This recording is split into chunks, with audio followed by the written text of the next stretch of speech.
कहानी दिल की सेल्फी। वह 10 मिनट से लगातार सौरभ की लिखी 4 लाइनें पढ़ रही थी। तुम्हारी प्रोफाइल और अबाउट बहुत अच्छा लगा। स्टेटस में लोड फोटो बहुत सुंदर है।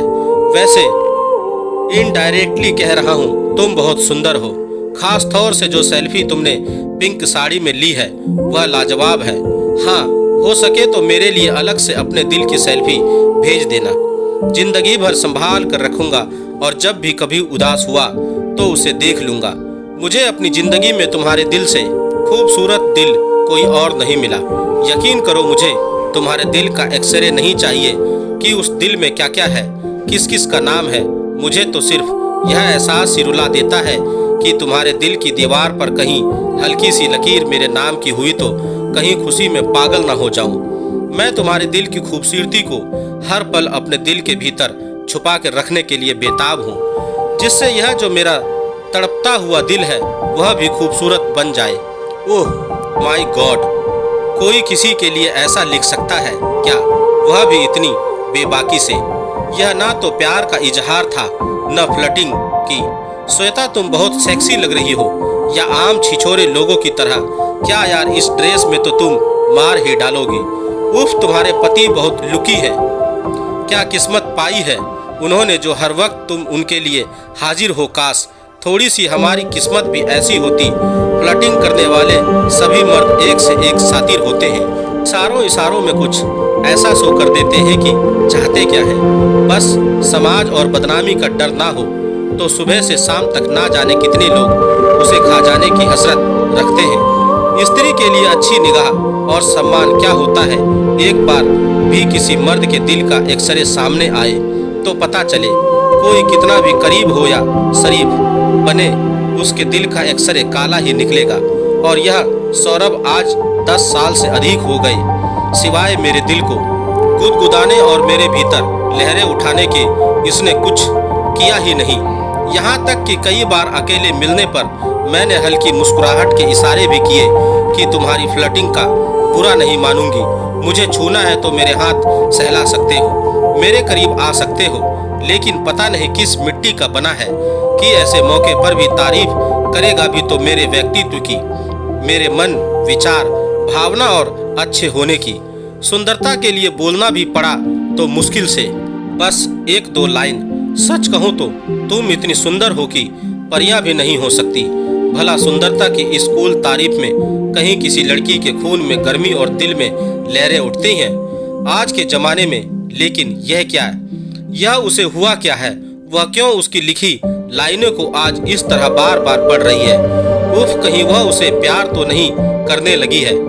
बस यही एक लाइन तो उसने अपनी अंतिम लाइन में लिखी थी कि मैं तुम्हारे दिल की सेल्फी में सिर्फ यह देखना चाहता हूँ कि क्या मेरे नाम की हल्की सी लकीर मौजूद है उसमें। मुझे तुम्हारे दिल का एक्सरे नहीं, उसकी खूबसूरती चाहिए जिसके सहारे अपनी जिंदगी जी सकूं। बस इतनी सी बात आज उसके भीतर तूफान उठ रही थी।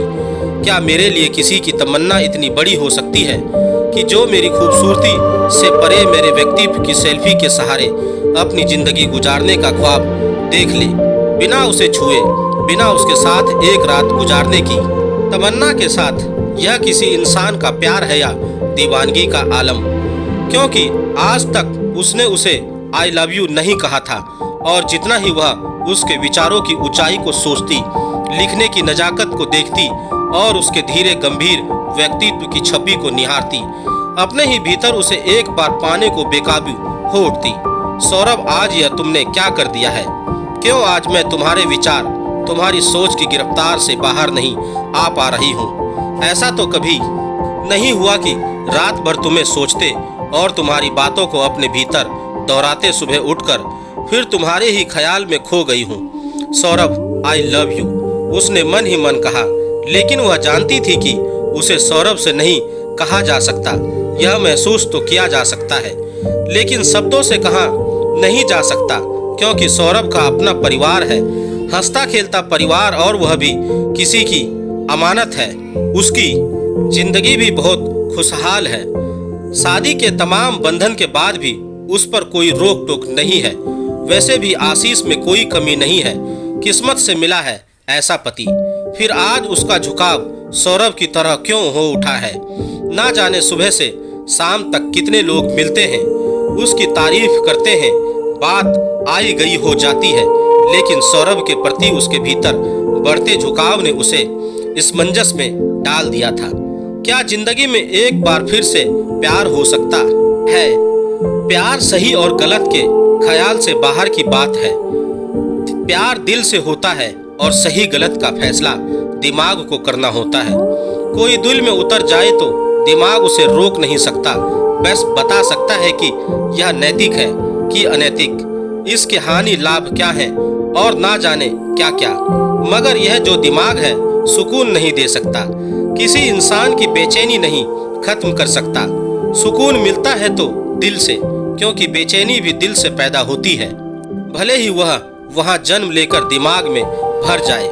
यह जो जिंदगी है, तमाम बेचैनी भरे दिन भर की थकान के बाद कहीं तो सुकून के लम्हे ढूंढती है, नहीं मिलते हमें अपने आसपास या फिर अपनों के बीच ऐसे दो चार पल भी जो सुकून के हों, और तब दिल के भीतर एक तड़प, एक बेचैनी हिलोरे मारती है।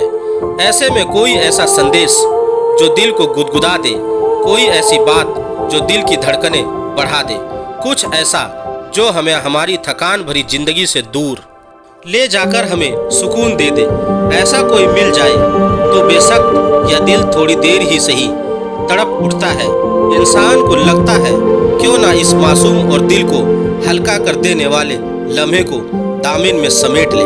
सौरभ की बातें इससे कुछ ले तो नहीं रही, वह मुझसे कुछ मांग भी नहीं रहा।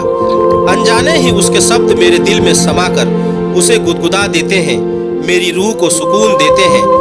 अचानक मुझे अपने कॉलेज के दिन याद आ गए। मैं हंसने लगी।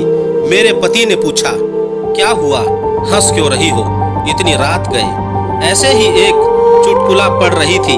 इतनी आज़ादी तो थी मुझे कि कोई मेरा मोबाइल ना देखे।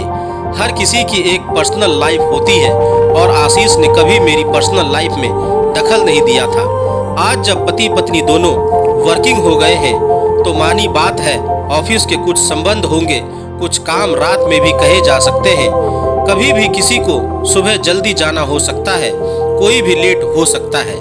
ऐसे में बेकार के सवाल और बेवजह के शक किसी की भी जिंदगी को बर्बाद कर सकते हैं।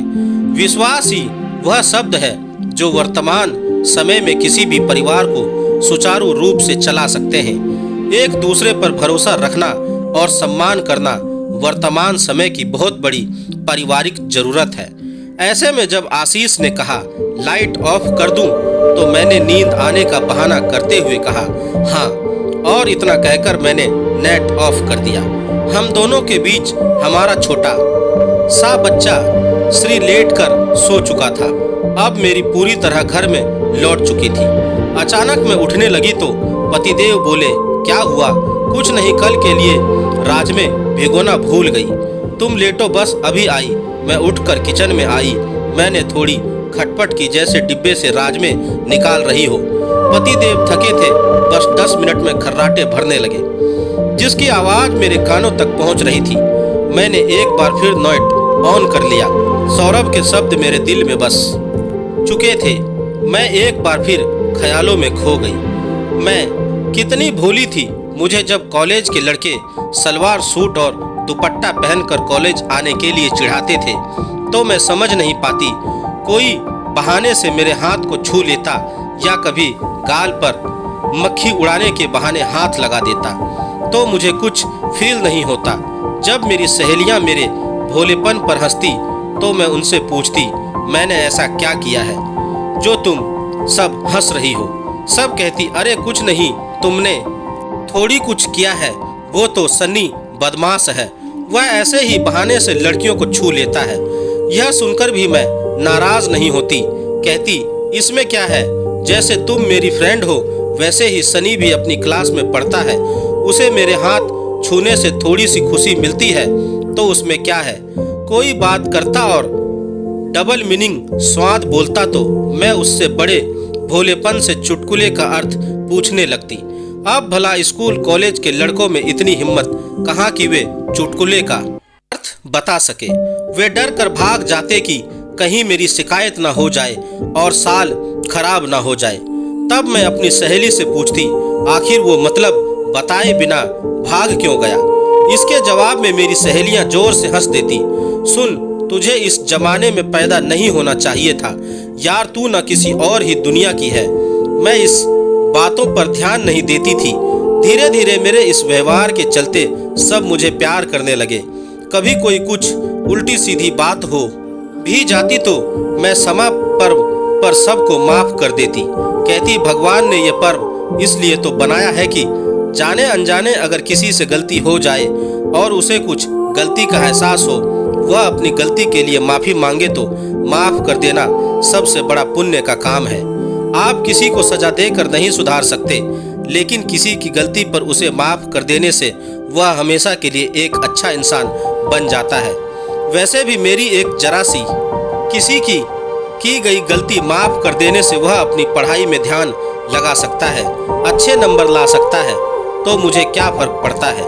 देखना ये ज़िंदगी कितनी छोटी है, इसमें किसी से शिकायत रखकर क्या करना है।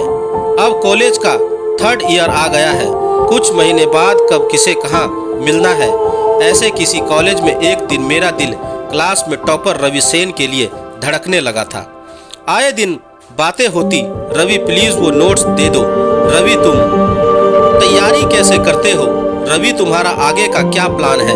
लेकिन रवि को कहाँ फुर्सत थी, वह बस कॉलेज की 4 दीवारी में ख्याल बन रहकर गया था।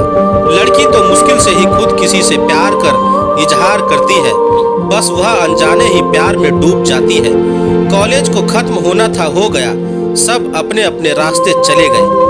मैंने भी अपनी राह ले ली, पढ़ाई लिखाई पूरी हुई, नौकरी लगी और शादी हो गई। लेकिन मेरे दिल में एक तड़प, एक टीस रह गई, किसी के द्वारा चाहे जाने की प्यास। वो कहते हैं ना, तुमसे उल्फत के तकाजे ना निभाए जाते, वरना हमको भी तमन्ना थी कि चाहे जाते। सौरभ ने आज मेरे दिल में वही चाहे जाने की तड़प जगा दी थी। मैं जानती थी कि कभी अपने दायरे नहीं तोड़ूंगी, कभी किसी को धोखा नहीं दूंगी, लेकिन एक मैसेज तो भेज ही सकती है अपने कलीग को, जो मेरे लिए इतना खूबसूरत मैसेज भेज रहा है।